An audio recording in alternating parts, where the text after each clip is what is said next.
त्याचा नवारा आहे, गोविंद भोग आहे, नंतर कोकणातल्या जावयाची गुंडी, तुळशा, मुणगा, ह्या सगळ्या वेगवेगळ्या जातीचा आपण या 4.5 एकर आत्ता भात होता आपला त्याच्यामध्ये. कारण इथलं मूळ पीक म्हणजे भात, त्यामुळे आपण भातावरती नैसर्गिकरित्या जास्त भर देतो इथे. आणि त्यानंतर आता द्विदल पिकांचं वेगवेगळे इंटरलॉकिंग हाफ सर्कल आहे, तिथे हॉर्स शू, इथे ट्रेलिसेस आहेत, इथे किडनी बीन्स, बॅक्टेरिया, मायटोकॉन्ड्रिया, इथे एक प्रॉपर आपण बुलबुलया केलं. 3 रस्ते आत जायला, 1 रस्ता बाहेर यायला, आणि प्रत्येक कंपार्टमेंट तयार केलंय. नंतर इथे विहीर आहे, नंतर इथे एक गोल मंडल गार्डन म्हणून परत बागेचं आपण मॉडेल तयार केलंय. 40 फूट त्याचा व्यास आहे, साधारण 1.25 गुंठ्यामध्ये ते आपण जवळजवळ त्याच्यामध्ये 40 पिकं घेतो.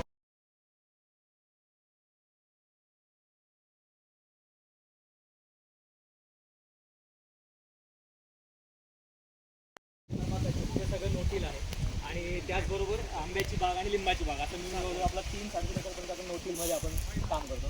त्याच्यामध्ये कुठल्या प्रकारची मशागत केली जात नाही. आता हे जे आहेत हे सुद्धा तुमचे पर्माकल्चरचे बेड्स आहेत तेव्हा, आणि ते काढले की आता भाताचं जे काढ आहे ते सगळ्याच्यावरती आच्छादन होऊन जाणार, म्हणजे माझं इथून पुढचं गवत यांना थांबणार.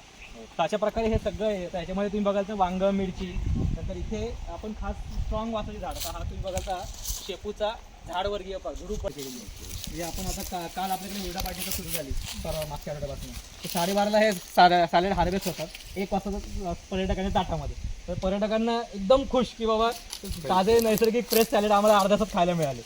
तर अशा प्रकारे हे सगळं